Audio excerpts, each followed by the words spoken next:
Good morning. Thank you so much for joining the third meeting of the HPIO Equity Advisory Group. Hopefully the change from in-person to a conference call has made it a bit easier for folks to join today's meeting. If you can't recognize my voice already, this is Reem Ali with HPIO. Just as a reminder, this is HPIO's mission to partner with policymakers and other stakeholders to provide the independent and nonpartisan analysis needed to create evidence-informed state health policy. Here is our list of 4 core funders who help support our work. You did receive the agenda in your Outlook invite, but I just wanted to go over it today as well. As promised, we would like to share our learnings from the Policy Link Equity Summit that we attended in April. And then we will be focusing on coming to consensus on a definition of health equity. We'll also get an update on the work of the Ohio Public Health Association's Health Equity in All Policies work group. And then I will provide you with an update on our key messaging work. So we have a packed agenda for this morning. And here are today's meeting objectives, which really reflect the agenda that I just outlined for today. As a reminder, all the meeting materials are posted on HPIO's Equity Advisory Group page. If you go to www.hpio.net and click on Groups, you'll see the Equity Advisory Group listed as one of the drop-downs. If you click there and go under Meeting 3, you'll be able to see the meeting materials from today. We will also be posting a recording of this webinar call and the PowerPoint from today's meeting, so you can go there to reference today's discussion as well. We are going to do our very best to make this meeting interactive. So if you have any questions about meeting logistics or have trouble hearing or logging on, please feel free to reach out to Alana Clark-Kirk. She is going to be kind of manning the station and can hopefully resolve any issue you are having. And her information is on the screen, and you can either call her or email her. You will also be hearing another voice facilitating today's conference call and particularly the discussion, and that voice belongs to my colleague Haley Aka from HPIO. Good morning, everyone. Thanks for being on the call with us today.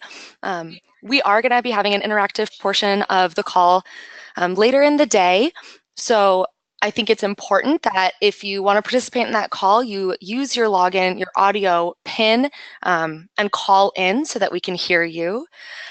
So that there's an audio tab in your webinar window that will give you that information. It's also in your calendar invite. If you have any trouble with that, you can let Alana know. But yeah, we look forward to hearing from you later today. Thanks, Haley. And as an update, we now have 75 stakeholders who have joined HPIO's Equity Advisory Group. This really does make me very hopeful for the future of equity work in Ohio because it shows that we have people and organizations in our state that are really truly committed to moving an equity agenda forward. You have seen this slide before, and it's just an update to show that we have a very diverse representation of sectors in this advisory group. We don't have a graphic for this, but I also wanted to note that we do have a lot of geographic diversity from across the state in this group as well. As you've heard me say before, we've been very intentional about reaching out to sectors outside of health to be a part of this advisory group and inform our health equity work, and those are the sectors highlighted in red. We also have members of philanthropy that are included as part of this group. Some have a specific health focus and other organizations do not. To recap, the key objectives for this advisory group are on your screen, and we will really be focusing on coming to consensus on a shared definition of health equity today. We have made some updates to our deliverable timeline, so I did want to go over that with you all as well. We plan to release the equity publication now, targeting the end of June or beginning of July, so very early summer. And you will be seeing a draft of that publication likely sometime in late June. And then there will be an opportunity for some members of the advisory group to review the draft publication and sections of the publication as well. And then the key messages fact sheet will now be developed throughout this year and be released at the end of the year in time for the incoming executive administration and change in General Assembly. I'll talk later about some work we plan to do with the Equity Advisory Group to help inform the key messages fact sheet. Myself and two other HPIO staff, Zach Reet and Amy Bush-Stevens, were able to attend the 2018 Policy Link Equity Summit that took place mid-April in Chicago. There was a delegation of more than 70 stakeholders from Ohio, and that was formed by the Convergence Partnership that did attend the conference as well. And in total, the conference really had a large number, I think unprecedented attendance, and over 4,000 people had registered for that summit. There were some really very powerful sessions at the summit that focused on what it takes to drive change and move an equity agenda forward, as well as a number of breakouts covering many topics, including housing, gender, and criminal justice, sessions on poverty and decriminalizing poverty, and community organizing. I did send links to the 2 opening plenary sessions from that summit, and if you haven't had a chance to view those, I strongly recommend that you do. They are some very powerful conversations that were happening there. And I heard from some of you that you had chills or were even crying when you were listening to some of those plenaries. So if you haven't gotten a chance to view those, I do encourage you to do that. For those that were able to view those plenary links, we would love to hear your feedback as we reflect on some of our findings from the summit. We have asked 2 members of the advisory group to share their learnings with the group from the summit, and we will share our learnings as well. And then we'd like to open it up to discussion from the group to reflect on really ways we could use learnings from the summit or information from the summit to inform the work of this equity advisory group. So our 2 advisory group members that will be sharing with us this morning are Ashley Young with the Child Poverty Collaborative in Cincinnati and Claudia Harold with Philanthropy Ohio. They will both reflect on the questions that you see here on your screen. So they will share their top 3 key takeaways from the summit, how that might impact the work of their organization, and then they'll also talk about ways that they think we could use this information to inform our equity advisory group. And with that, I will hand it over to Ashley to share some of her learnings. So good morning. Thank you for the opportunity to share. So I really enjoyed the Equity Summit. I thought it was an amazing experience. This was my second time attending. And so some of the my top three takeaways from the Equity Summit was during one of the plenary sessions. They talked about fighting for things that can really change people and not fighting for the wins and fighting for what people deserve.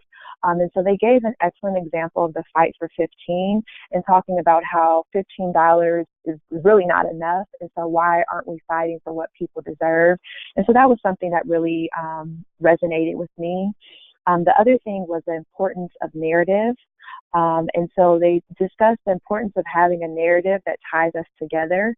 One of the examples that they talked about was the fight for gay marriage and how when that topic was initially approached, it was from a perspective of it being a right. And they saw that wasn't necessarily a perspective that was resonating with people. And so they talked about it, then shifted to talk about it from a value perspective and how everyone deserves to have a family and how they saw the shift in people's perspective. And also around the narrative change, telling a different story about the win. They said that we often talk about a win as I beat you and not about the people that are involved. And so that was something else that really resonated with me, just really the importance of narrative and how the importance of narrative in the different perspectives. The other thing too that was one of my key takeaways was the importance of having a radical imagination. So they talked about radical imagination, and really that's the notion of the ability to imagine the world, life, and social institutions, not as they are, but as they might otherwise be. And so I think that's very important just oftentimes we think about, this is the current state and how do we change from the current state, but just to completely think, using our imagination to really think beyond what the current state is and just imagining the situation from a totally different perspective. And so that was something else that resonated for me. And I think that's one of the things that also carries into my organization and kind of working with the Child Poverty Collaborative is really kind of rethinking how we approach poverty. Oftentimes it's from like an agency perspective and not through a lived experience and a people's perspective. And also we also tend to approach it from a perspective of maintaining poverty. A lot of programs and institutions are set up to maintain poverty. And so for me, what does reimagining a community where poverty doesn't exist and trying to really reduce it? And so I think that's something that in my daily work that I can really kind of take back with me, is just rethinking the different tools and perspectives of approaching poverty. I think one of the things that we can take away as an advisory group is just the importance of narrative. So as we are really trying to come up with a definition of health equity, understanding that people may not agree and we may not change people's minds, but what is that understanding? And so being very careful with the words that we use and understanding that they could be different triggering points for people. And so how can we just use words and use language in such a way that people start to understand? Like I said, they might not agree, we might not change their mind, but they start to really understand and reflect on what we're trying to share in regards to health. And that's it.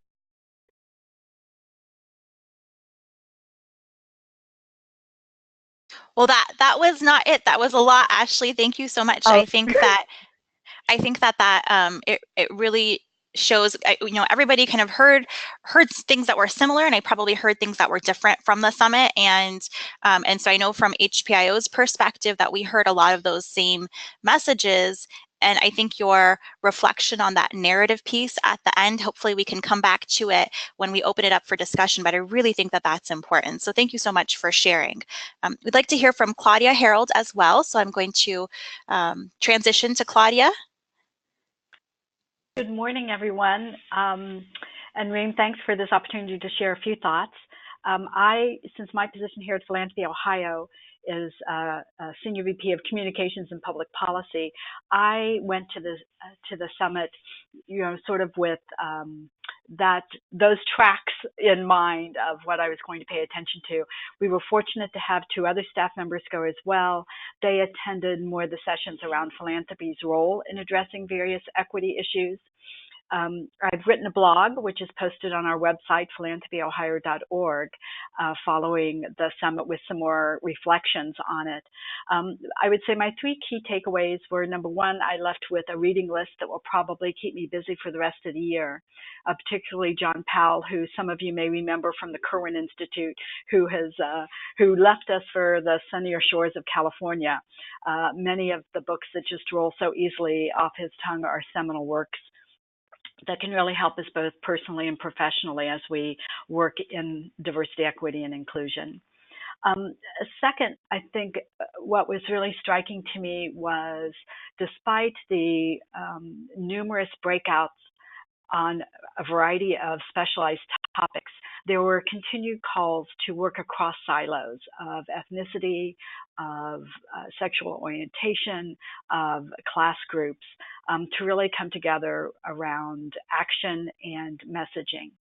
And I think the third thing that was particularly telling to me was just the hunger for people to come together in community and to act together. There was such passion, from the opening sessions that relied on poetry or music to exemplify equity and diversion in arts and culture, to the breakout sessions and the plenaries. It was just a really moving, I think, emotionally connecting conference that I've rarely witnessed outside of a political setting before.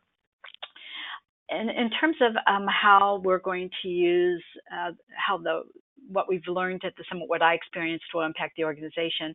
Just a couple of things. I think it reinforces our own use here at Philanthropy Ohio of the equity lens across all of our work. And so whether it's communications or programming or public policy, to really continue to be intentional and thoughtful about how we frame our messaging and our work, who we include in our audiences and our presenters with that equity lens.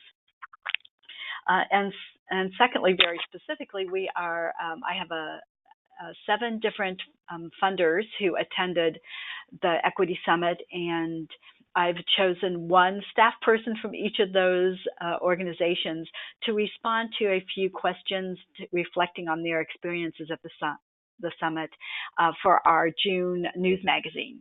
So those questions are in the field, and they're going to be answering those. So this is part of our regular series on diversity, equity, inclusion that we do in both our e-newsletters and our news magazines on diversity, equity, inclusion topics. So this will be carrying on, and we'll really highlight the experience of the summit and provide some information to our broader membership of about 1,500 individuals who will receive that magazine. And finally, just quickly, in what ways I think we can, in the Equity Advisory Group, learn from the summit. First of all, I found that the Convergence Partnership is going to be working on languaging and messaging with a release this fall. So I think it would be helpful to connect with them and just see how aligned we are, if there are ways that we can work together or help each other with some of those some of that work going and really disseminating it throughout the field. And secondly, a call to work across silos. We're specifically working on health equity, but what other silos are there in Ohio? What kind of a landscape scan can we do to identify other people who are working in equity and find ways that we might talk with them? And then, thirdly, I think, especially as we head into the primary next week, and we are inundated with postcards and television ads and online media about the real divide that we have and the negative political climate we have, is to find ways that we can message to different audiences, both in the public sphere as well as in philanthropy and with policymakers, how we can take this message of equity and the need to come together around some of these problems to all of those audiences. So that's it, Reem. Thank you, Claudia. That again was a lot of information, and I think the message about working across silos is one that resonated with us as well as the hunger for people to come together and work across silos to really move an equity agenda forward. And we definitely want to make sure that we are aligned with any other work across the state that is geared towards messaging or communicating the message of equity. And so hopefully the work of this advisory group can provide a helpful foundation for that work going forward. So thank you again for your insight on the summit findings, and we may need to tap into your book list. So you may hear from us again on that. I just wanted to also quickly just share some of HPIO's reflections from the summit. What we heard pretty strongly across many of the discussions is that policy change is important. It's critical, but that if the culture and norms do not change, then the policies can often be met with resistance or could even be undermined. And they provided some examples in California where that was the case. And so I thought that really resonated, and that the key was that the culture and norms are those set by folks that are already in power. And so they're not set by the populations that are most vulnerable. And so there really needs to be this two-tier approach where we're talking about policy, but we're also talking about how do we change the culture and how do we change the norms. And I know that that's work that many of you all are involved in. We also heard this tension around the idea of mutuality. So there was this feeling that we need to maybe compromise and find a solution that might be mutually beneficial to everyone. However, what we heard is that mutually beneficial often means that that benefit is defined by those that may be already perpetuating inequity or in a position of power, and not representing the most vulnerable populations. And so in the words of one of the speakers at the summit, mutuality was BS. And that's the first time BS has made it to a slide on HPIO's slide. So, but at the same time, there's that tension because we know that there are policies that can provide a benefit to specific groups of people while also benefiting other groups. So curb cuts in the road are an example of this. Those are the cutouts in the road that make it easier for people with disabilities to cross the road, and they were advocated for by people with disabilities, but ultimately they benefited many groups like bike riders, parents, caregivers with strollers, and so forth. So there's just this tension between is mutuality being BS. So if the benefit is determined by those that are already perpetuating inequities, then it is BS. But that there may also be situations where there are mutually beneficial solutions, but always keeping those that are most vulnerable or those that are most at risk at mind. And then we also heard very clearly that those closest to the pain are closest to the solution. And that will come as no surprise to many of you, but really reinforces that in our work, we need to make sure that the solutions are authentic and are driven by the communities being impacted. And that's something that you also heard Ashley mention in her key insights. And then along those lines, we also heard that equity can only be achieved if there is a shift in power and leadership towards people of color and other vulnerable populations. And so that again goes to the idea of those closest to the pain are closest to the solution. So they should be the ones that are really identifying the solutions or the policies, and also this need to change the culture and norm. All right, so with that, we really do want to open it up to discussion from you all. Hopefully, some of you were able to listen to the plenary discussions, or you can just reflect on what you heard from Ashley and Claudia and HPIO's reflections, and think about ways that we could be using learnings from the summit to inform the work of this equity advisory group. And Ashley and Claudia really gave some great examples, so that just the importance of narrative and what the understanding might be. So what are the words that we're using to create that understanding being important, and then being very intentional about our work. A lot of times we talk about equity, but we also need to make sure that it's an intentional effort to address equity, and it's not just on the surface, and that we work across silos. So Claudia mentioned that we really need to work across silos and make sure that we are inclusive of different social justice or justice movements, or just different movements within the equity field. And I think that does highlight what we thought would be important. But if you would like to contribute, we'd like you to click the icon to raise your hand. And it looks like that little hand that you see on your screen here. And then we can unmute you. So just thinking about what you heard from Ashley and from Claudia, and if you were able to listen to some of the plenary sessions, if you just want to reflect on what you thought of that, or even how those learnings could impact the work that we're doing, or the impact the work that you're doing within your organization. All right, I think Marie. Hi. Hi.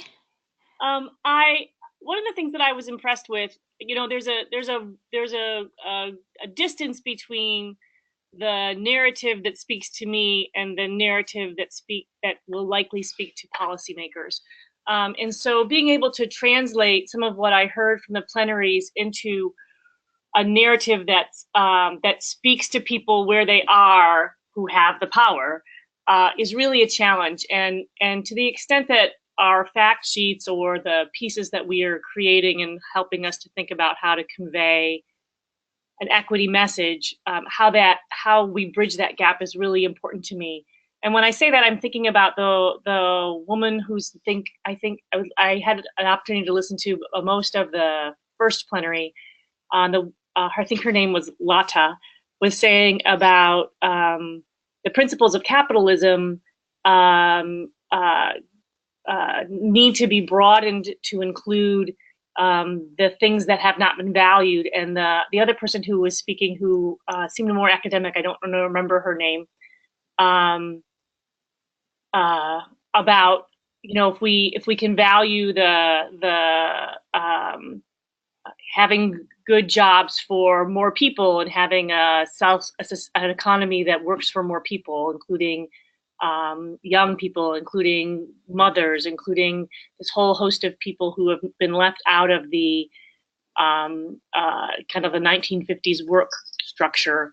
How do we translate those ideas about, stretching capitalism to include these values that really do improve the economy in a capitalistic structure? Because the return on investment narrative has not been particularly successful in many ways that we know it exists. Early childhood education is a great example. I would love to hear more, have more discussion about that. Thanks, Marie. Yeah, I think it is really difficult, especially coming from a summit where you know that there are so many people that are passionate about this issue, trying to translate that to messages that will resonate with our state policymakers and other local leaders is a challenge. And just thinking about trying to be authentic versus being strategic, so being authentic to what we want to accomplish versus understanding that there may be a strategy or a strategic way to go about the messaging that may get people to understand. I think I agree with you. I think that is something that as a group we're really going to need to reconcile. I'd be curious to hear from more folks. And I see David Norris, that you have your hand up. So we've unmuted you if you want to chime in. Sure, thank you. Wow, I'm unmuted. That's dangerous, I think. So I really love seeing BS on a slide, by the way. But I guess in reference to it is. I guess in reference to that same slide, though, a couple other things. Remedies are proposed by those who perpetuate, the disparities and things. But those closest to the pain or closest to the solutions just really resonates. It's a message that, we've been trying to kind of put forward in conversations we're having here on campus with, engaged community research and things like that. And I haven't seen the list of the participants in this call and this group in a while, so I really don't remember who is involved with this group. And I'm thinking back to one of the initial slides where you showed that you're pulling in folks from across sectors and everything, and that's great.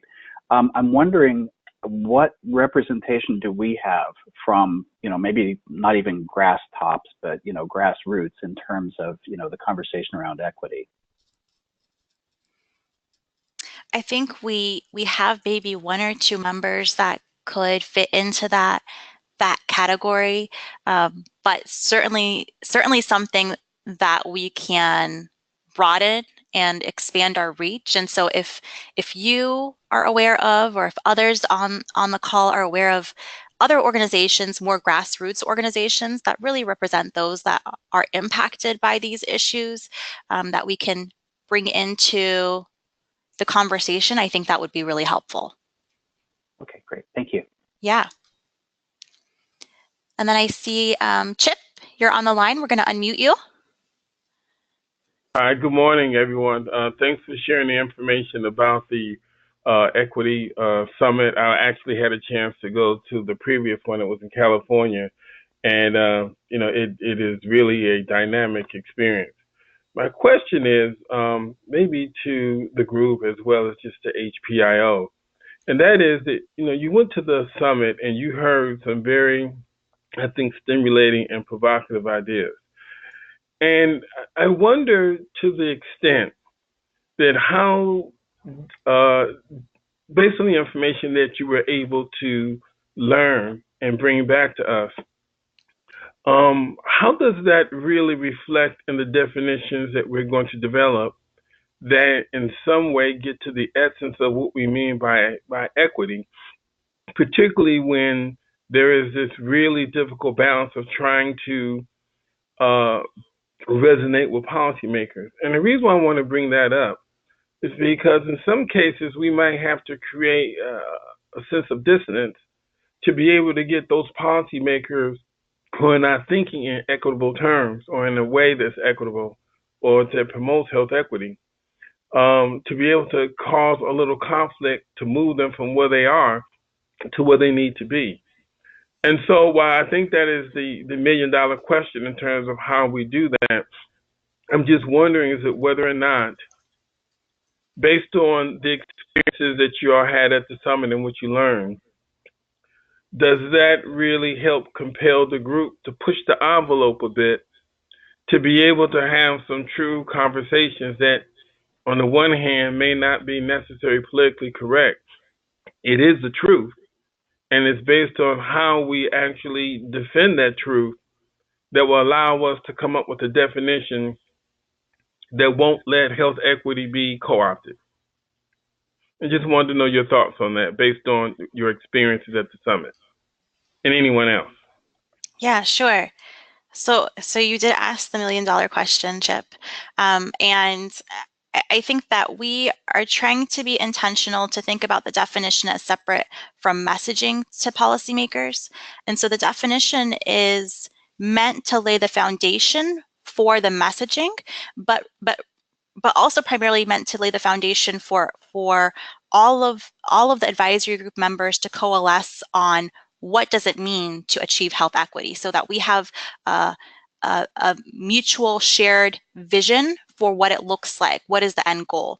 So where I think that the definition is in many ways easier than the messaging. The definition is something that I think we all can agree on as what are the key elements of what gets to equity, or what do we want to see when we talk about equity, or what do we mean when we talk about equity. I think that is a very different conversation than how do we message this now to policymakers who sit on a continuum or a spectrum of beliefs or viewpoints. And I will talk a little bit about what we might be able to do to help inform that work towards the end of our call.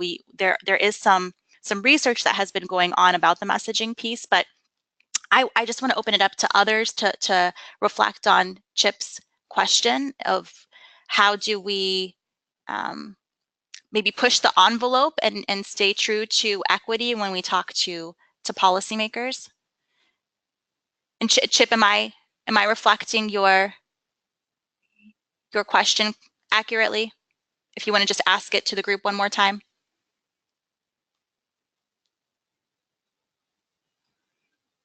We're trying to find you to unmute you. There you go. There you go. Okay. Able to, okay. No, yes, you did. Thanks. I know it was a difficult question, but I think that your response actually really kind of got to what I was trying to get at. So thank you. Okay, great. Anybody else have any thoughts to share about reflecting on kind of what the discussion has been so far? Marie's question or Chip's question to the group. We have one other advisory group member, Kelly Hogan. We're going to unmute you now. Hi. Just kind of a follow-up on one of the last points about the definition versus the messaging. I don't know if any of you received Columbus Business First, but in the most recent edition that came out on the 27th, there's a whole series.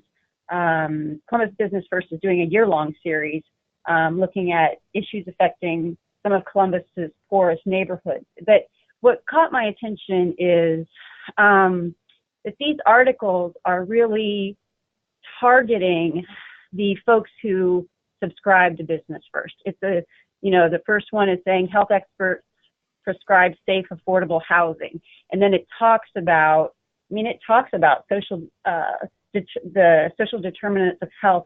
It also moves into a story about a particular person and by working on food insecurity issues after helping this area of the community stabilize a bit, just how you can go a little deeper. But I guess my point is in terms of the definition versus the messaging, the messaging is going to have to be very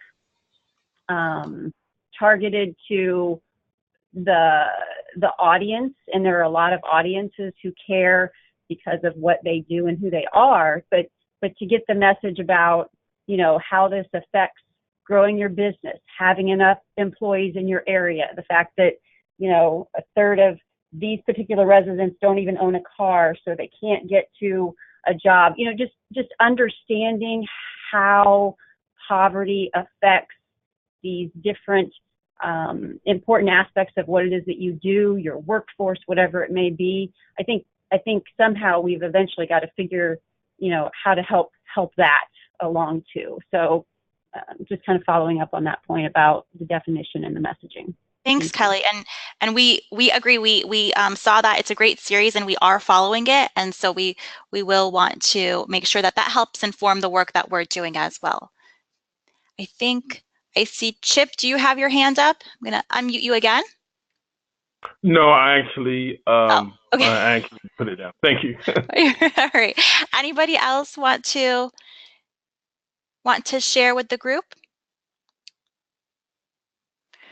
Thinking about moving forward with the Equity Advisory Group, is there anything in particular that you think is important to emphasize, or anything that just resonated with you when it comes to the summit and what folks have been talking about so far?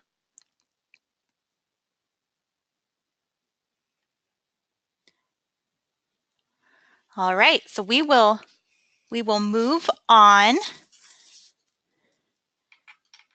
I hope everybody had a chance to share if they wanted to. And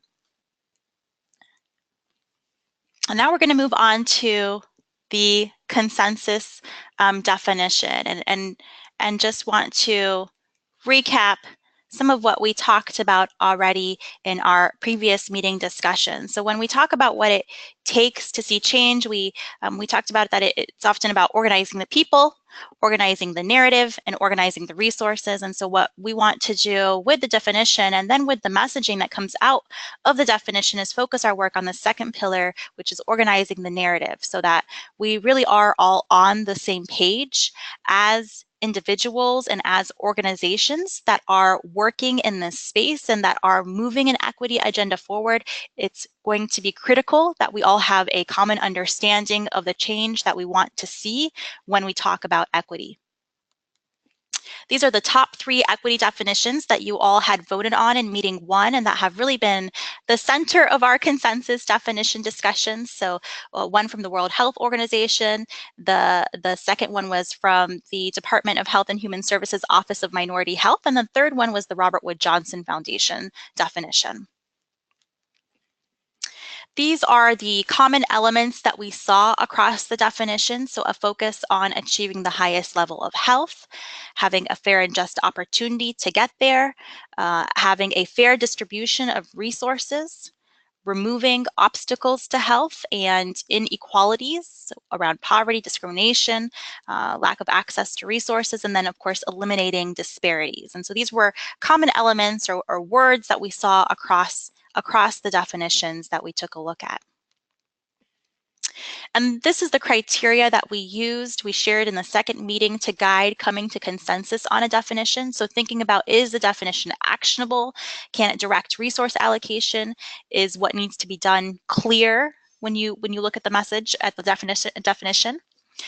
Is the definition measurable? Is it compelling? Does it motivate us to address equity? Is it unambiguous? So specific, providing examples, and is it concise? Because we know that we are focusing on state policymakers, and we did all agree, I think, in the first meeting that when we talk to policymakers, we need to be thinking about conciseness. Okay, so now what you've been waiting for, or at least what I've been waiting for, is getting to consensus on a definition. I am going to be referencing the Coming to Consensus packet that was in your meeting materials, and Haley is going to pull that up. She's going to try to pull that up on the screen so that you can see it. We have also attached it or uploaded it as part of this webinar. So if you don't have it handy, you can just click on the attachment It's the Coming to Consensus Equity Definition packet, and we'll be referencing this packet, specifically the different definition letters. So the definitions are all have different letters, and so when we reference a letter, we just want you to know where to go to see which definition we're talking about. All right, so that's the handout that you see on your screen here. We're going to pull that off the screen. Go back to our slides. This is all live action here.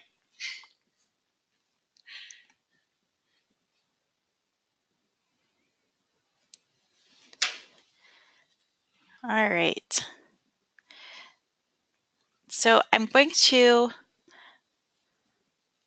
share what we did in meeting 2 for folks that were maybe unable to attend. We broke out first. Everybody was looking at having an individual definition of equity, and then we gathered into groups. And so first, advisory group members each individually reviewed existing definitions, and those are the same definitions that are in that Coming to Consensus packet, and identified whether they wanted to select an existing definition, modify or combine an existing definition, or create a new definition. And some of you shared that were not able to attend the meeting. You did share that information with us, and so we have included it in our summary or roundup of the individual definitions. And then once everybody had worked on their individual definition, we broke out into groups, and then we shared those definitions and had a facilitated discussion to identify whether the group members could come to consensus on a definition or on some specific wording that they wanted to include in a definition. And so some groups did come to consensus on a definition, and others really highlighted some of the elements of a definition that they felt were important. Here you see the results from the individual definitions, and advisory group members had the option to adopt a definition, modify a definition, or combine and create a new definition. And you'll see here that 27 of the advisory group members that were at the meeting modified a definition, 12 adopted, and 2 created new. Here you see a breakdown further of those who adopted and those who modified. Which definitions did they really lean towards? And so for those that adopted a definition, the majority adopted the Robert Wood Johnson Foundation definition. So that is lettered as C in the Coming to Consensus packet. And that was followed by the, I believe, well, B and H were the next ones that were adopted. So the B is the Office of Minority Health definition, and then H is the State Health Improvement Plan definition. And then for those that either modified an existing definition or combined definitions, they most often used the Robert Wood Johnson Foundation definition, which is definition C, followed by the Office of Minority Health definition, which is definition B, and then the World Health Organization definition, which is definition A.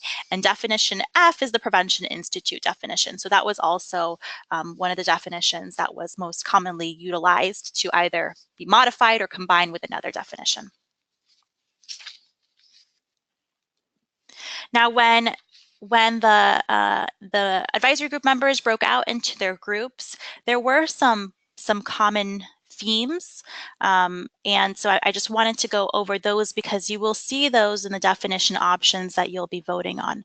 So one was having an emphasis on providing examples of obstacles to health, and we saw that in the Robert Wood Johnson Foundation definition and the Prevention Institute definition, they provided specific examples of obstacles to health.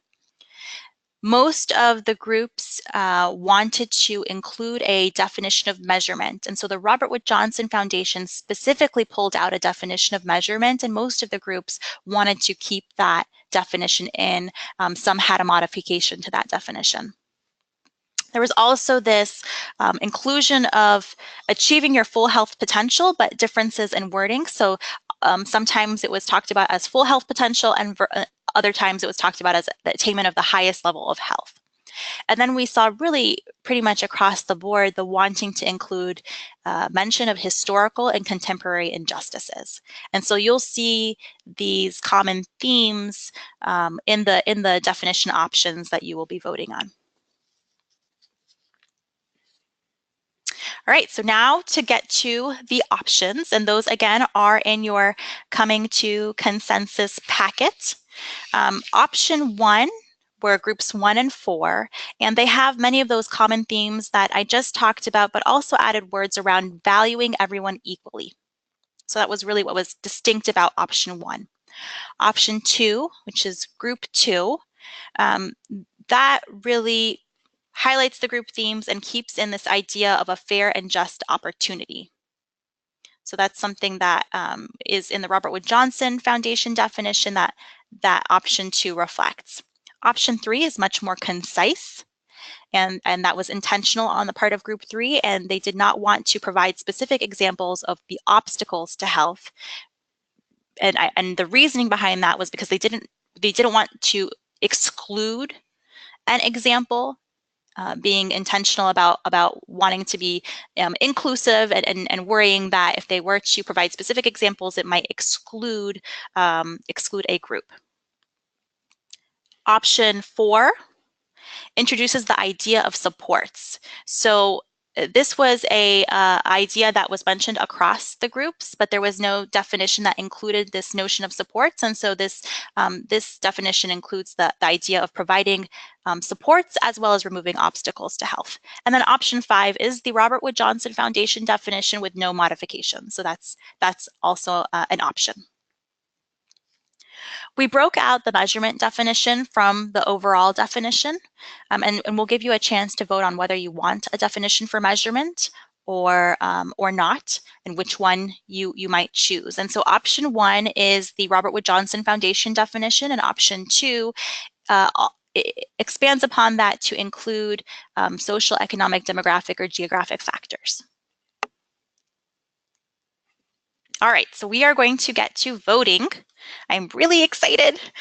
I'm hoping you all come to consensus. And I just want to note that we know that there are folks that were not able to join us on our call today. And so we will, although we want to be definitive today, we will take everybody's feedback and then send out what the final definition is once we have that feedback as well. So given those options, we're talking about the overall equity definition options. Given those options and the purpose of the equity advisory group, we want you to choose which definition that you would select. And those are all in your coming to consensus packet, so you can review those. And I have some of these here on your screen as well. So I'll just give you some time to make this decision.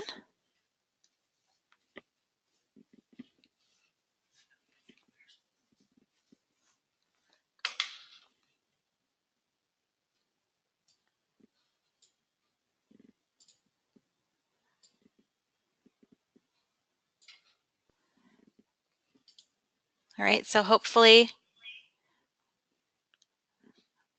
and we want to make sure that everybody in the group is voting. So once we see that most of you have voted, we will go ahead and close the poll.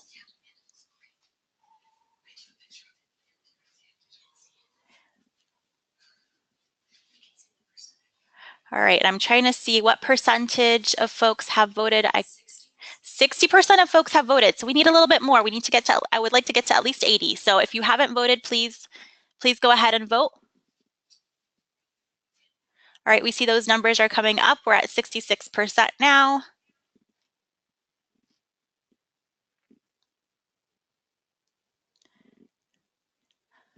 We know this is a difficult decision, so we do want to give you the time.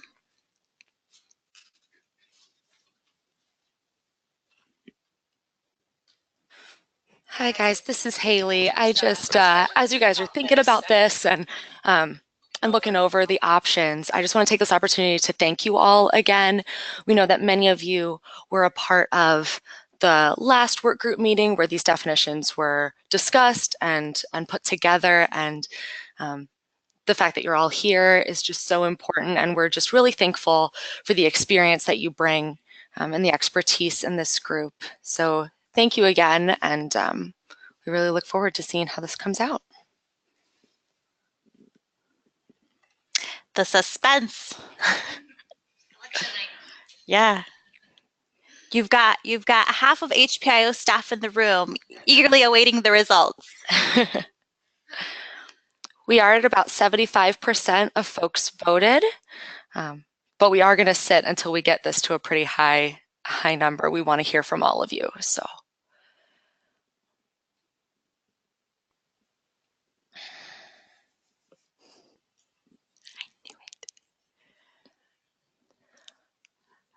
All right, we're just going to give it a few more seconds, and then we're going to go ahead and close out the poll. And what we'll do is we're going to share the results, and then I'd like to hear from folks about why they may have chosen one option over another.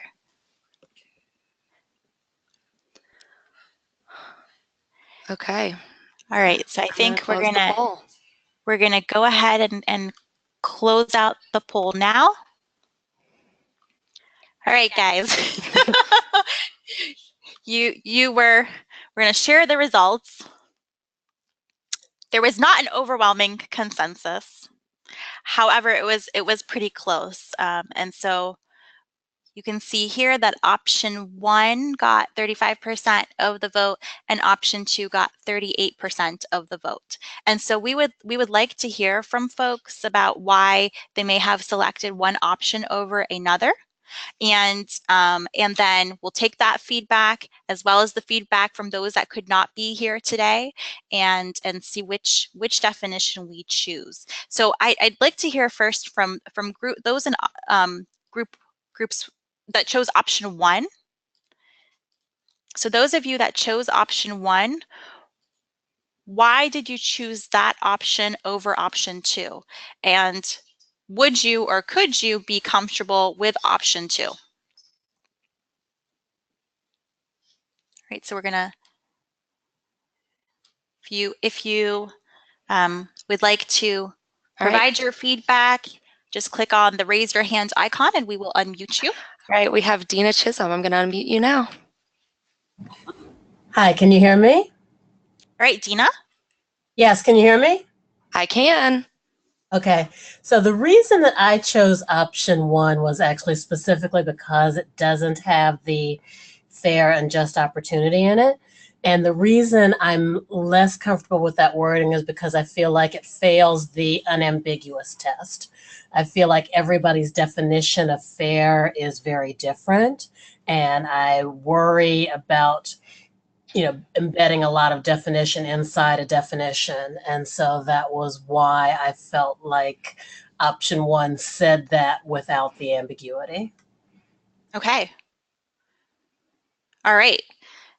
Anybody else from option 1 or who voted for option 1 that wants to give their feedback? And so we heard that, well, Dina's thoughts were, and we kind of thought that option 1 and 2 would be pretty close, but Dina's thoughts were that fair and just opportunity doesn't really pass the ambiguity test. And so it's embedding a definition within a definition, and that can become tricky when we're talking about having a common agenda. And so anybody else want to reflect on why they may have chosen option 1 over the other definitions?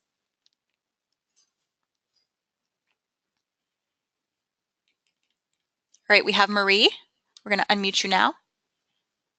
Hi, I also chose option 1 because I appreciated the first sentence, achieving the highest level of health for all people, and valuing everyone equally. I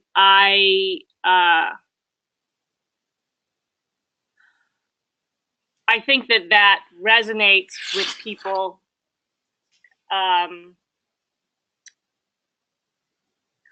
who want to feel like we're not leaving out the dominant culture in a way that is not, I don't have any trouble with it myself, but because the dominant culture has gotten plenty of attention over the last many years. But I think that is a for policymakers who want to be sure that they're representing all of their constituents, I think that has some resonance. Okay. One of the pieces that I struggled with was whether removing goes in front of historical and contemporary injustices. So, or are we trying to remove both of those, or are we trying to address the first and remove the second? I had a semantics, vortex that I went into for that. Okay. Yeah, and actually in option 2, it does say address historical and contemporary injustices by removing. So is that wording that you would favor more? I could definitely live with that. Sure. Yes. Okay. All right. Thanks, Marie. And now I'm going to go to Sean Hamilton.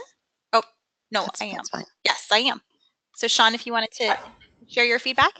Sure. So I chose option 3 because I got confused. So if there's a way to track that one, that's fine. My purposeful option, my preferred option is option 1. Just be one for all the items noted previously, but I do think option 1 does give a more holistic view of what it is that's trying to be achieved through equity. So again, I chose option 3 by mistake, but option 1 is actually my preferred. Okay, so now you just made it even closer. I'm sorry. No, it's okay. That's good. I'm trying to figure out if there is a way to repoll once we get everybody to share their feedback. If there is a way to repoll, we might want to do that. It doesn't look like there is, but we're going to try to figure out the semantics of that. Thanks, Sean. And now we're going to unmute Tamika. Hi, can you hear me? Yes, we can. Okay. I agree with Marie. I picked option 1, and it's the one that I've been trying to memorize, actually. But I chose that one because of these. It doesn't have fair in the first piece. Like, everyone has a fair and just opportunity. It just seems a little ambiguous to me. And I think we're trying to get away from that. And I also like the valuing everyone equally. I think that actually has a little bit more meat to it. I think in option 2, we're still kind of glossing over the surface of what we're actually trying to accomplish. Okay. Thanks, Tamika. Mm-hmm. All right, so now we've heard from the option 1 advocates. So I'm going to move to those that voted for option 2. And so I think, Denisha, we want to unmute you. Oh, Denisha, you have your hand up, but you actually are not connected to any audio. And so if you'd like to share, if you can make sure that you're connected to audio, either by putting in your audio pin or calling via phone. That's how we can make sure that you are able to speak on the call. All right, and we're going to unmute Tasleem. I'm not 100% confident that you can hear me. Can you? Yes, we can hear you. Okay, great. So I voted for option 2, and now having heard the rationales for 1, I'm willing to be persuaded. And I think that's because some of the things that I like, I'm not sure will be as persuasive to policymakers because of things that my other people on this call have said. I was a little, the other thing, in addition to the parts I'm willing to be persuaded about, I was just concerned about the highest level of health for all people. I feel like that's a great goal, but I wondered about the ambiguity test for that, because I felt like, does that mean the highest level of health that individual people are each capable of? Or like, I felt like people could get tripped up right in the first sentence about what that highest level of health for all people might mean if it's in fact, if health is different for different people. But I'm also very aware that I think sometimes the people that we're speaking to are not the same as us. And so if that's something that I'm going to get tripped up on, but most people aren't, because of my particular way my brain works, then I'm willing to persuaded about that too. But I think that was the thing that most tripped me up, was the potential ambiguity about what does highest level of health for all people mean. Okay, thanks, Cicely. That's really helpful. Yeah, everybody kind of sees something different in these definitions, and I think it's really important to get all of this feedback so we land on something that at least everybody can live with, but that we've thought about these different nuances to the wording to make sure that we are very intentional about which definition we choose. So I see, David, you have your hand up. We're going to go ahead and unmute you. Yeah, hi. I'm actually convinced or moving toward option one. I voted for option two. The thing that tripped me up in option one is something that somebody else actually cited as something that they liked, and it's the language valuing everyone equally. And the reason I didn't like that is because I think if you put this before a policymaker, that phrase, everybody equally, well, yeah, we are treating everyone equally. We're giving everyone exactly the same thing, when in fact, when you want to address, disparities, targeted universalism says, well, actually, we probably need to give some folks more. And so that wording just tripped me up a little bit. But other than that, I think I'm actually tending more toward option one at this point. I could certainly be convinced. Okay. Thanks, David. That's really helpful. Anybody want to respond to what's been said already? And Denisha, I see that we now have you connected to audio, so I'm going to unmute you so you can give your feedback. Oh, we are trying to unmute you and it's not cooperating. Denisha, can you unmute yourself? Is it possible?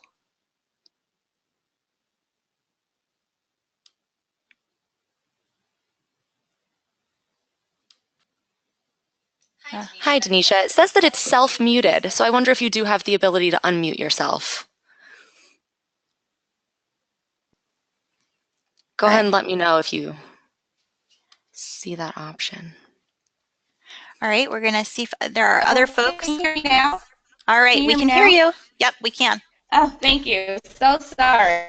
I actually voted for option one, and the reason I voted for option of the fair statement that was in option two and option three, I didn't know how people would define fairs.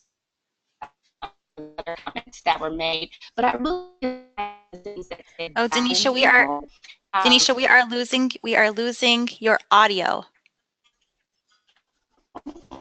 Denisha? Yeah.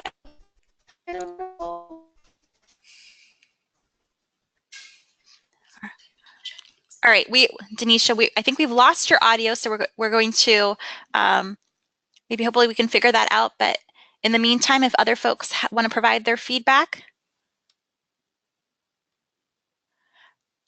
Oh, somebody had something about the poll.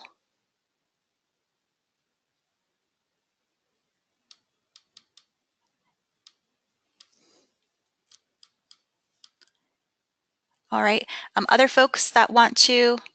Oh, I see lots of hands, lots of hands. Okay, so let's. I think we can unmute Kelly. Kelly, you're unmuted. Hi. Thank you.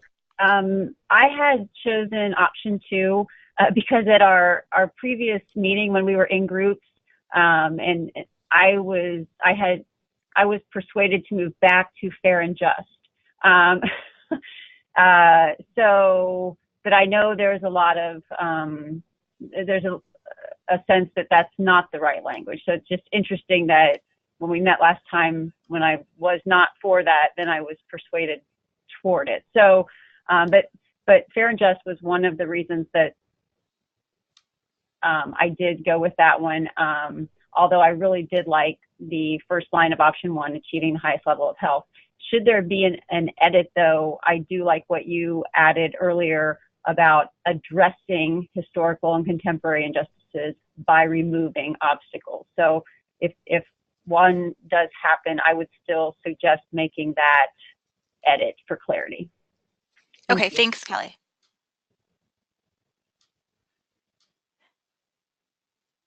And we're going to go ahead and unmute Chip. Hi, I actually accidentally chose option three. I wanted to go to option four, but I can be certainly convinced to go with option one, not only just because of the discussion. I agree with David and Dina in terms of their comments. The only thing that I would just add, if we could, but if we don't do this, I'm okay with it, is the whole issue of providing supports. Because part of what I think we have to convince or let people understand about achieving health equity is this is not just going to happen because we want it, because we just wish it will happen. It is, we have to actively pursue the solutions. I found myself, it was a very difficult choice, which is good, I think, because I think that all the definitions have promise.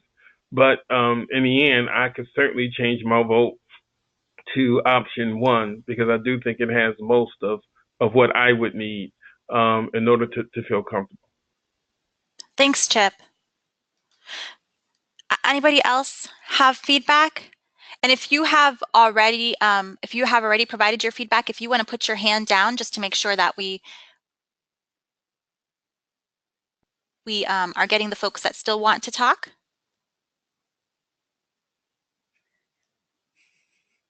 All right, so we're going to try Denisha again.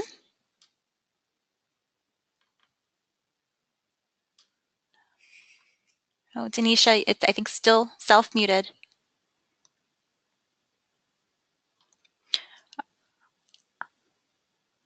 All right, Afet, did you want to share?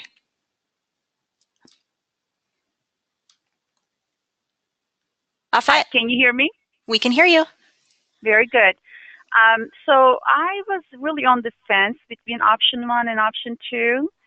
In fact, I just went through Edna's, health equity and social determinants training, and in our training, we did use the option one definition.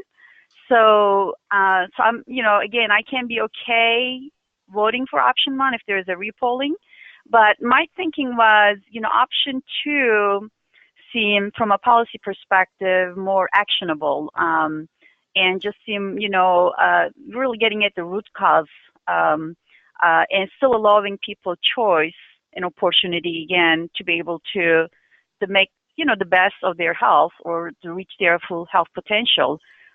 So the first one seemed like that's the outcome. I thought, well, health equity should be about addressing the root cause. And once those are addressed, people still have people have equal opportunity and choice to be able to reach their full health potential. So from my perspective, option two made more sense. But I can be, like I said, okay with going with option one as well if we need to reach a consensus. Okay. Thanks, Afet. And I think I saw Martha had her hand raised if we want to unmute her.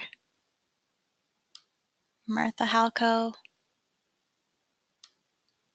Martha, are you there? Yes, I am. Thank you. Yeah, I chose option two, really for that very first line that others have referenced, just because those are foundational value statements. And really the inequities that we're seeing currently are based on fair and unfair and unjust opportunities through historical policies. So I think there's a need for us to bring a more head and heart approach to discussions with decision makers and really explore values. We recognize that decision makers often make decisions based on their own values. So I think there's a responsibility to explore that.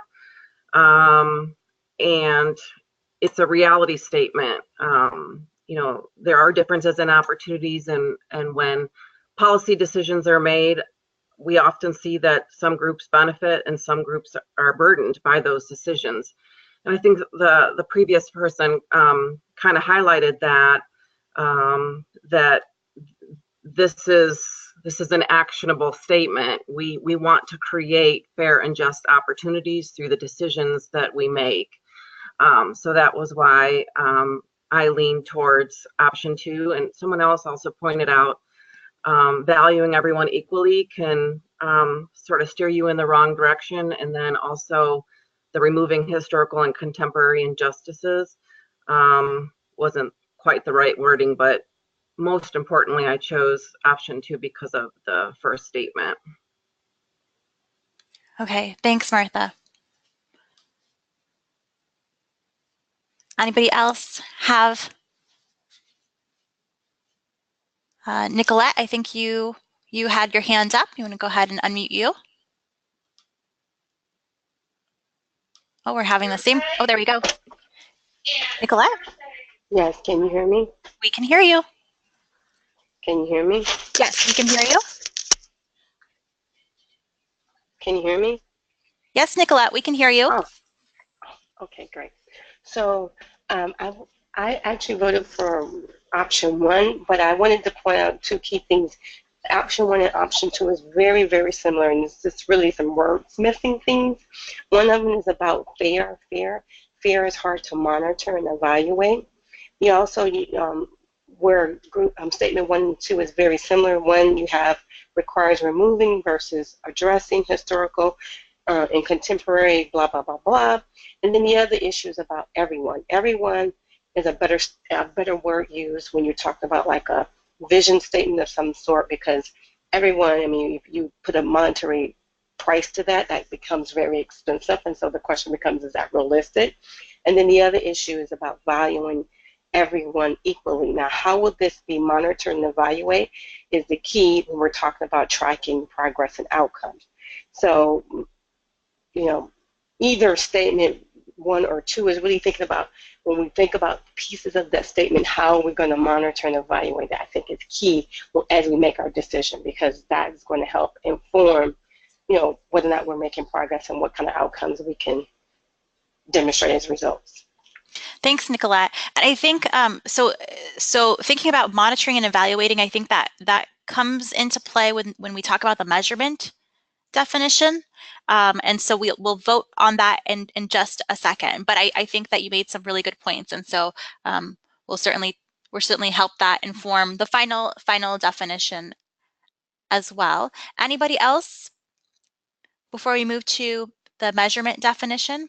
What we're going to do is take all of the feedback that we heard so far. It really is, I think the good thing is that we've really narrowed it down to option 1 or option 2, potentially maybe with some tweaks to one or the other. I'm hearing more option 1, and so we will take that into consideration. We'll also hear feedback from other folks that were not able to be here today, and then we will follow up with you all on the final definition. This was really, really important because I think there are some key tweaks that we can make that hopefully everybody can be okay with as moving forward as our consensus definition. Of course, understanding that this is, again, just a foundation for a work, an important and critical piece to the work, but that we will spend more time on the messaging of the definition as well. Anybody else want to provide feedback? And Denisha, we did get your email. So Denisha wanted to share that she really liked the valuing everyone equally. So valuing humanity was a very important piece of that option 1 definition for her. And that is why she voted for option 1. Anybody else would like to share their thoughts? I'd like to hear from folks who are strongly against either option 1 or option 2. I think Martha had made the case for why she was really not comfortable with option 1. I'd like to hear from folks who may really not be comfortable with moving forward with either option 1 or option 2. So folks that, you know, if we said option 1 with some tweaks, would just not be comfortable with it, or option 2. Anybody else? All right, so we are going to move on to the measurement definition options. And so there was a measurement definition, another paragraph that was included in the Robert Wood Johnson Foundation definition. And that's the one that you see at the top of your screen, option 1. Some groups did suggest expanding that definition a bit to ensure that there was a focus on groups excluded or marginalized based upon social, economic, demographic, or geographic factors. And so that was a modification to the Robert Wood Johnson Foundation definition. So we'd like to hear from folks in this next poll question as to which option they would choose, or if they feel like they do not want a measurement definition or do not feel the need for a measurement definition. Right, and we're going to give you, of course, some time to make your vote.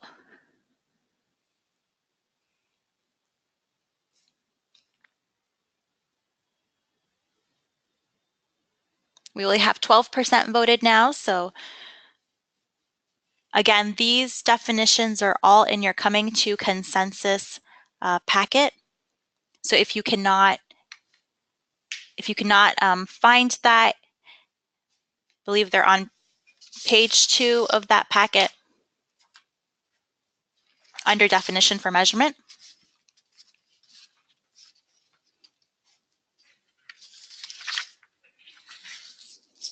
Option 1 is the Robert Wood Johnson Foundation definition with no changes or modifications.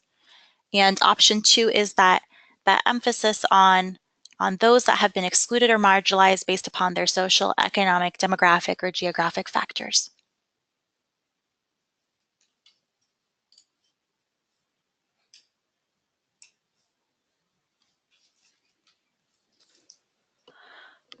Great, so we're almost at 70% having voted. We're just going to give you just a few more seconds here. We'd like to see that number come up. We'd love to hear from as many of you as possible. Can I just say you all have been wonderful in providing feedback. It's always uncertain when we do these things over the phone, but you have been so wonderful at sharing your feedback, and it's been really, really valuable for us to hear this so that we can come to a definition that hopefully everybody is comfortable with. We are, I think, going to go ahead and close out the poll. All right, so here we see much more consensus on the measurement definition. Everybody is opting, not everybody, the majority is opting for option 2. So I'd like to hear from folks that voted for option 1. Would they be comfortable? Would you be comfortable with option 2? All right, Martha, I see your hand raised. I'm going to go ahead and unmute you. Martha, are you there? Oh, yeah, I'm sorry. I must have left it up from before. Oh, okay. All right, anybody feel strongly against option 2, that they just can't live with option 2, that they want to share? Tasleem, we're going to unmute you. I just wanted to say that I actually prefer I voted for option 1, but I prefer option 2. I just was wondering if the specification of the types of factors that cause exclusion is adding enough new information to justify the loss of niceness. And so I kind of went with my policymakers need conciseness kind of instinct. But in terms of the content of what we're trying to convey, I actually prefer option 2. Okay, great. All right, anybody, so we heard from Tasleem that she actually was comfortable with option 2, but was concerned about conciseness of the definition. So David, we're going to unmute you for you to provide your feedback. David, you there? Sorry, I had myself muted. Go ahead. Yeah, so I value conciseness. But if we're going to list out the factors in option 2, then you know, I am at Kerwin, so I'm going to say it. I think we need. I think we. Hello? Oh, David, I think we lost your audio. Oops. Okay. Oh, Sorry, David, go ahead. Hello? Yes. Okay, great. So I value conciseness, but if we're going to list out options in option 2 or based upon, I think social is a little bit squishy. I mean, you know, most disparities or many disparities are based on race, and so let's add race to that list of things that we list. Okay, so David, what you're saying is to include groups excluded or marginalized based upon maybe race, ethnicity, social, economic, demographic, or geographic factors. So calling out race, ethnicity, maybe more specifically, is that? Yeah. Okay.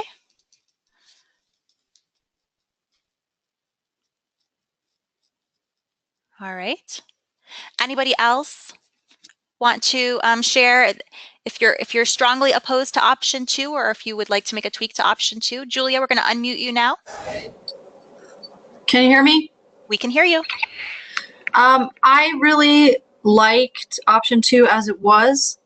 I appreciate the desire to call out race and ethnicity, but was thinking in my head that social was inclusive of race and ethnicity.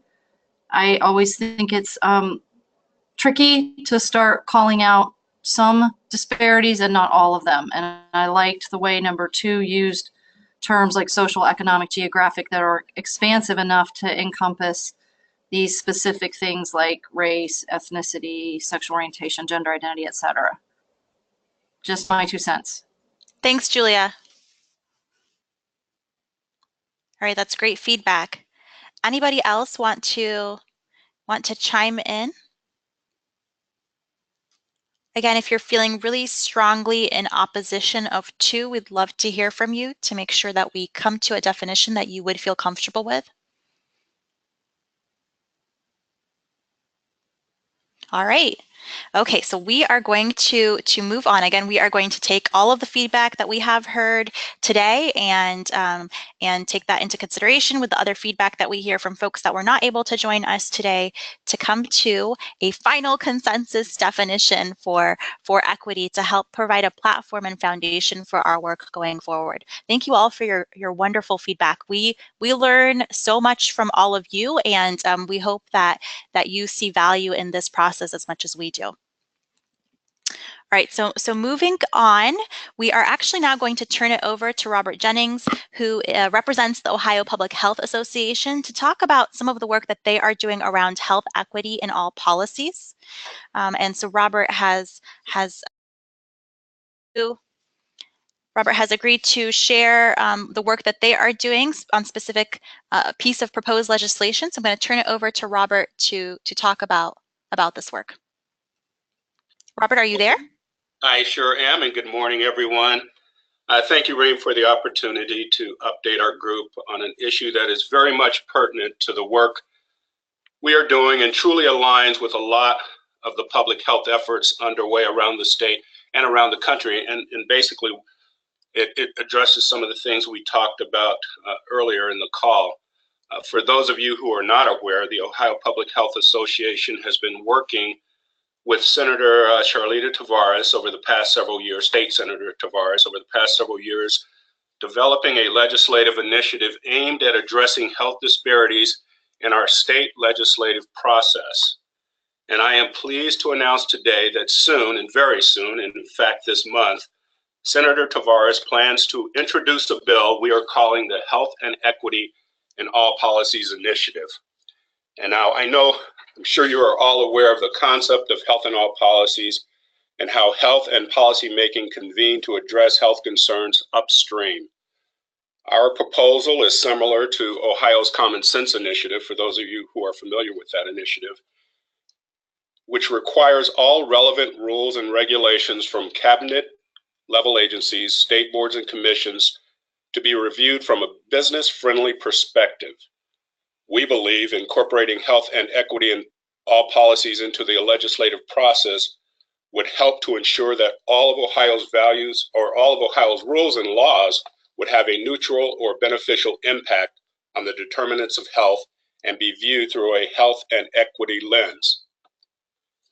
OPHA is working on an analytical tool to help officials evaluate the potential health effects of a rule or law before it is implemented. This tool helps bring potential public health impacts and considerations to the decision-making process for policies that may fall outside the traditional public health arenas, such as transportation, jobs, housing, education, energy, public safety, and commerce. So next slide, please. So this is the components of the legislative initiative. There are three main components so far, and they are the incorporating the Health and Equity in All Policies review into the current Legislative Service Commission process. And for those of you who are aware of LSC, they currently look at proposed legislation for their economic impact, for their legal impact, for their environmental impact. And so we feel that by adding another review process, that LSC could just incorporate this into their current work, and their review would determine if the proposed legislation will have a positive, adverse, or neutral impact on the health of Ohioans and on the attainment of health equity in this state. Again, in this process, the legislator would still have the option of whether or not they still want to move forward with their bill, even if it has a health impact, but it does raise awareness and it provides some transparency into our policy-making process at the state level. Our second phase of the bill would allow for the JCAR process, and this is after a bill has been passed and the rulemaking process begins at the state agency level. This would allow the JCAR process to review the health impact of any existing rules or not existing rules, basically on new rules, because we don't want them to go back into history and change things. But each rule does have a 5-year review process, so we're looking at new rules and rules that are being reviewed, and when they are submitted to the JCAR for their review, that there is a health impact statement, a health and equity impact statement. And then finally, we are going to create an advisory board, and the advisory board would be there to provide guidance and analysis and reporting with recommendations on the impact and effectiveness of the intent of this health and equity review. Now, there is a third prong that we've been tossing around, and after talking with Chip, I'm really wanting to see if there's some way that we can incorporate this, because health in all policies is really about collaboration. And the reason why we came to the table and we met with Senator Tavares around this whole issue was to find ways that we could get more collaboration in non-traditional health organizations, to get them to the table to address the potential health impacts. So what we want to do is not exclude the state agencies in this process, even though they would have a role at the JCAR level. We really want to get them more involved across all state agencies. So what we are considering is the development of a health and equity interagency team, which would require each state agency, board, and commission to assign a health and equity liaison at each agency. And those folks would work to collaborate among all state agencies and to address health and equity factors impacted by the social determinants of health. So next slide. So I'm coming to you, and I wanted to present this to you because it really does fall right in line with all the work that we're doing. We're excited about the introduction of this bill. A lot of hard work has gone into it, and now is the time for us to reach out to our stakeholders and potential stakeholders and see if we can gather some support around this. And what we're looking or asking is for those of you on the phone, from an individual level and from an organizational standpoint, to agree to be a sponsor and or supporter of the bill. We'd like for you to inform your internal organizations and constituency groups about the proposed legislation. We'd like for you to talk with legislators and community leaders, be prepared to attend the legislative hearings, and if you're interested, provide your contact information to OPHA. We are going to be doing a stakeholder outreach over the next couple of weeks, so you would likely receive a letter to you individually or to your organizations asking for your support and or your ideas on ways that we can be successful in this endeavor. And that is all I have regarding that. Are there any questions? Thanks so much, Robert. We're going to see right now if there are any questions for Robert. This is certainly well aligned with work to move an equity agenda forward in the state. And so some of you may have questions that Robert can answer with regards to the specifics of the legislation or other questions that you might have for him. And I would like to just say, while folks are deciding whether or not they have any questions, that this has been a heavy lift, and it's going to be even tougher from this point forward. I did not mention, because I don't want to be negative in our effort to move forward, but we have reached out to several potential Republican sponsors, and we've gotten very close to getting some Republican sponsors on board. But because of the political environment that we're in right now, people are very cautious about what they will affix their names to now. But that has not discouraged us, because we have had in our private discussions with these legislators that they believe this is good work, that is very much needed. And in fact, it was a Republican legislator who recommended that we include the JCAR process in it, because he said he really would like his colleagues to see the impact of their work, or at least be faced with the impact of their work and the decisions that they make. So we are going to move forward. We are hopeful that we are successful the first time around, but if not, we are not giving up. We'll keep coming back because we think this is so important. Great, thanks very much, Robert. We have a question from Claudia, so I'm going to unmute you.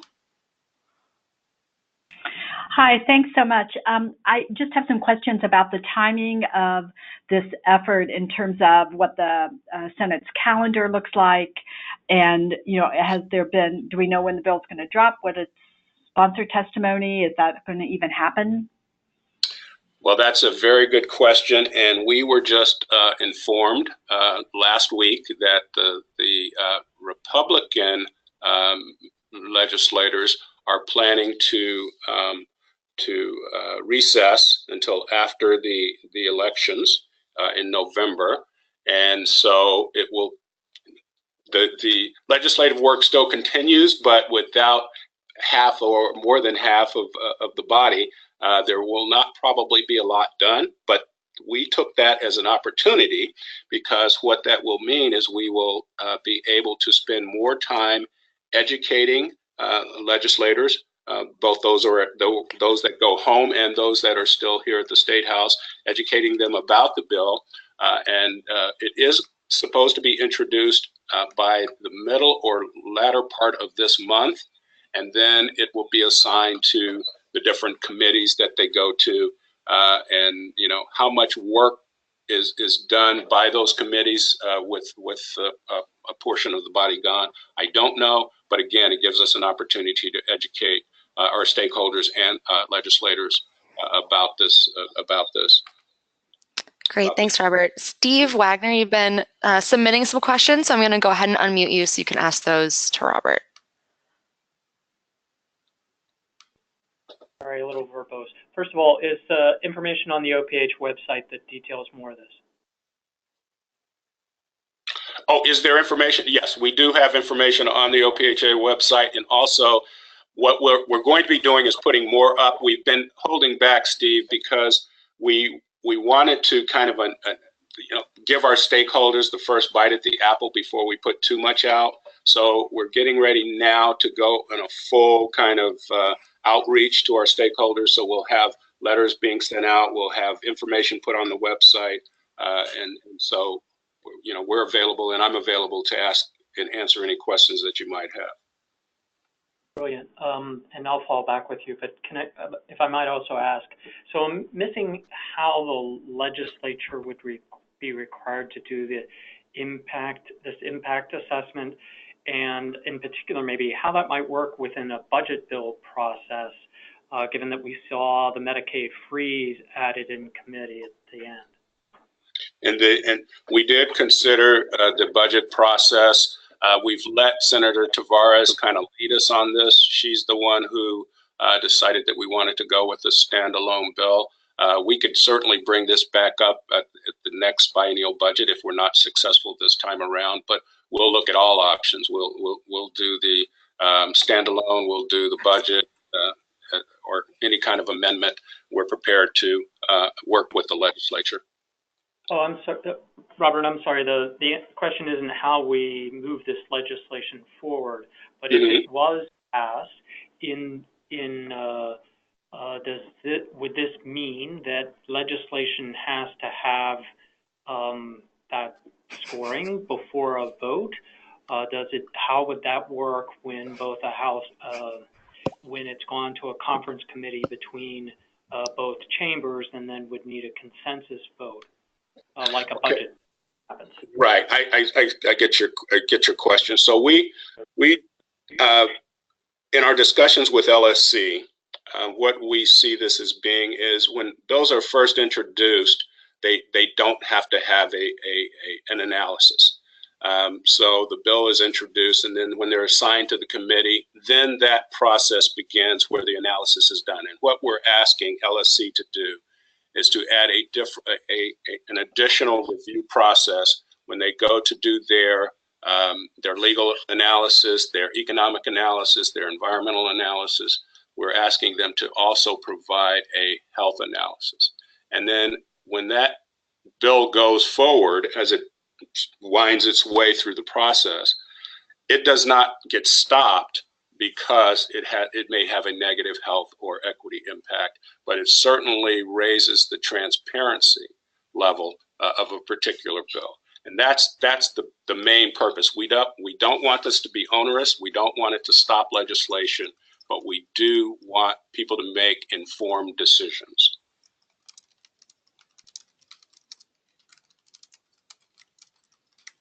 Great, thanks very much. Do we have any more questions for Robert?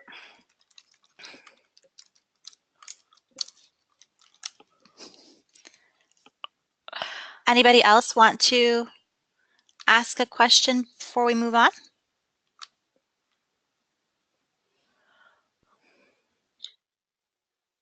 And Ray, if there are no other questions, I'd just like to end this with just saying that what we talked about earlier about how we make change and whether or not we're communicating to legislators and they're listening to us. And I think the big issue here is they will listen if it's from their stakeholders, if it's someone close to them. And so this is really going to be a stakeholder-driven process. So we really want to encourage stakeholders to get engaged, to talk with their legislators, find out more about this piece of legislation, educate themselves and educate their communities, because this could be important work and could transform Ohio and make us unique around the country as far as ensuring that we are looking at the health and the policies that we pass in our state. Thanks so much, Robert. It doesn't look like we have any more questions right now. However, we do have Robert's contact information on the screen. So if you have other questions or comments or feedback, or would like to give Robert your information or your contact information, please feel free to email him and contact him with that information. Thank you, Robert, so much again for updating this group on this work. All right, so we are going to move on.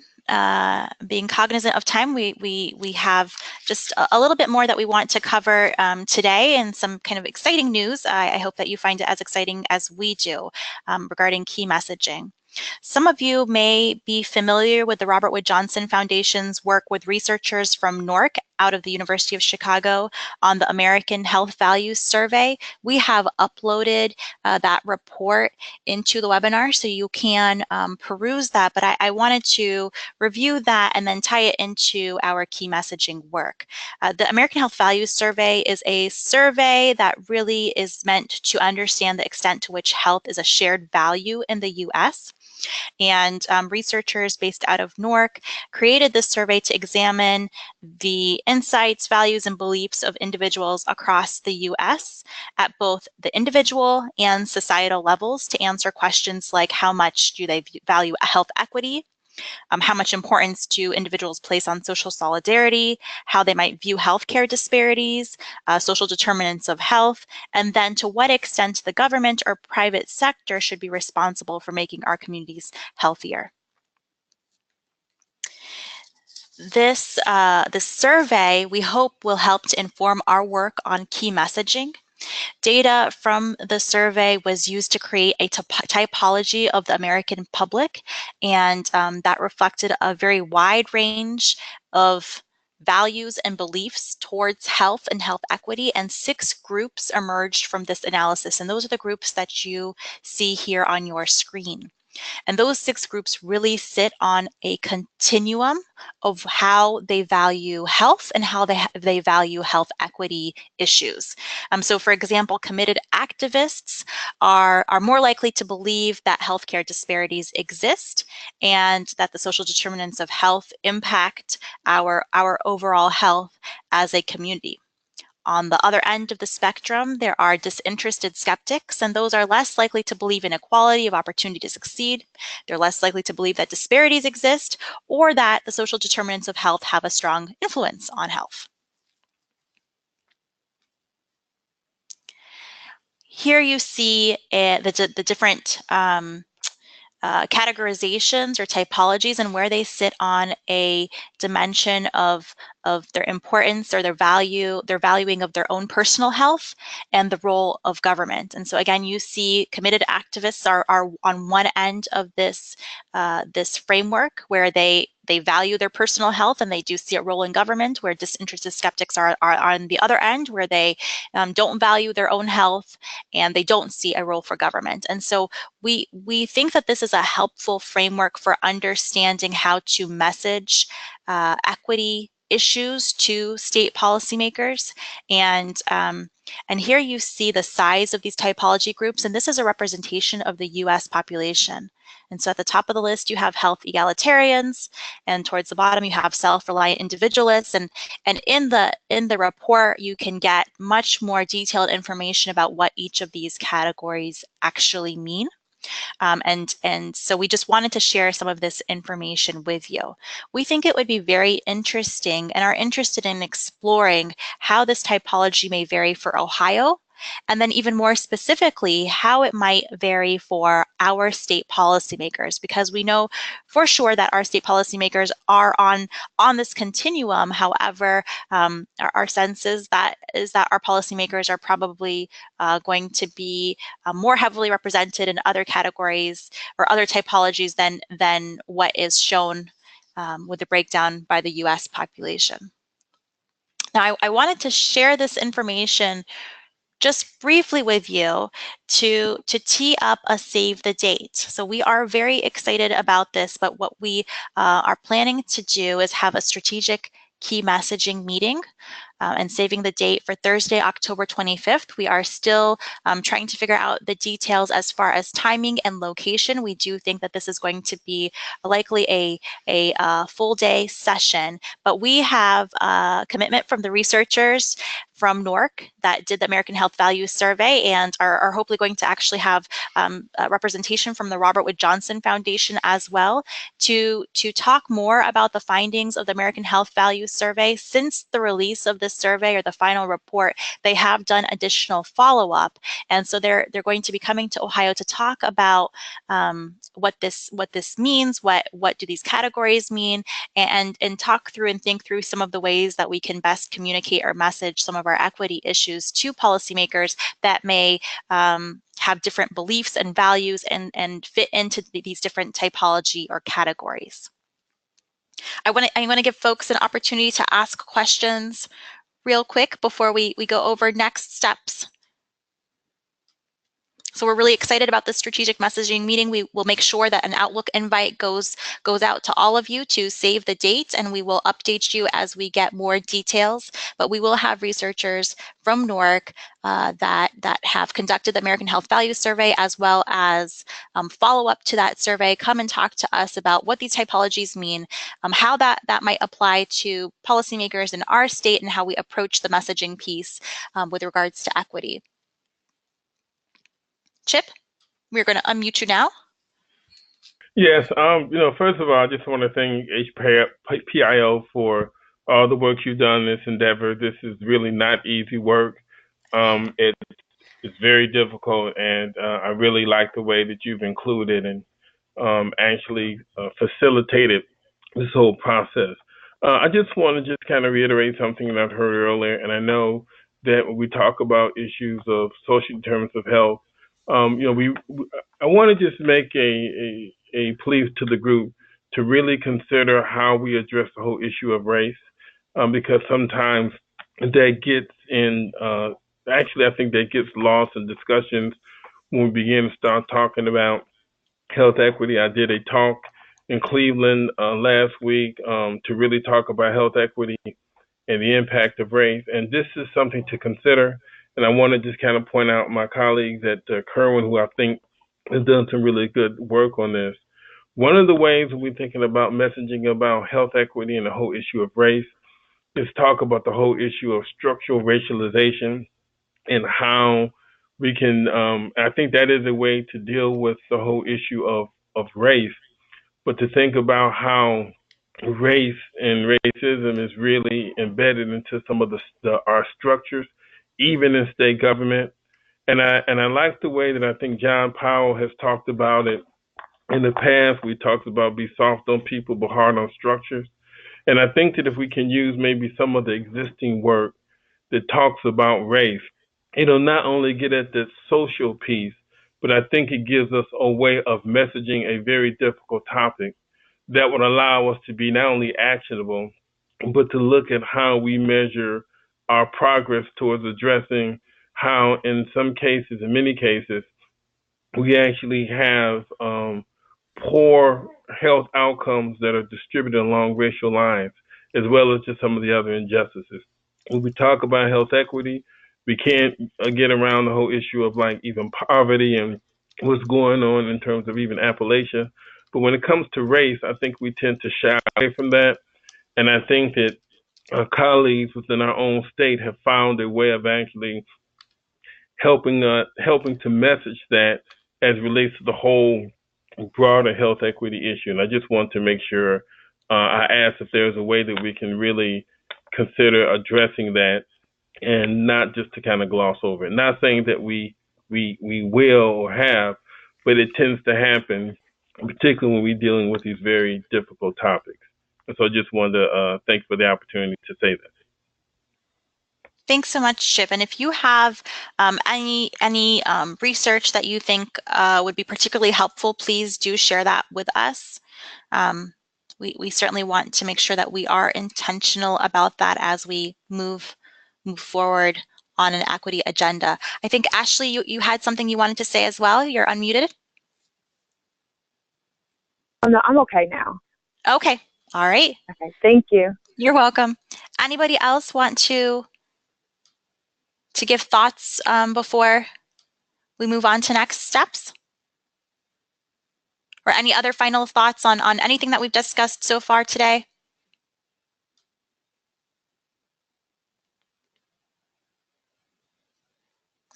All right, wonderful. All right, so just briefly before we go ahead and close out this call, as far as next steps, I am still looking for examples of effective programs that are currently being implemented across the state to advance an equity agenda forward, so reducing disparities and inequities. So if you have any examples that you can share with us that we could include in our publication, that would be wonderful. We can certainly highlight examples from other states, but it would be wonderful if we had some really good examples that have good program evaluation with them in the publication that we plan to put out. The publication, as I mentioned, we intend to release end of June, early July, and so you will be seeing a draft of that publication in June. And then, of course, save the date for that strategic messaging meeting. We are excited about that. We will have more details, and as we have those details, we will forward them on to you. So thank you all very much for your participation today. This was a wonderful, wonderful conversation, and we will make sure to be comprehensive in gathering all of the feedback from this call and from folks that couldn't join to finalize our consensus definition. And then we'll keep you posted on our next steps with the publication, as well as with the key messaging piece. If there is anything that you think we should know, anything else that's going on in Ohio that we want to make sure we align our work with, please make sure you let us know. We certainly want to be aligned with other work that's going on across the state. You all are wonderful. I'm just going to give you one other opportunity to ask questions or to provide comments before we close out. Anybody have questions?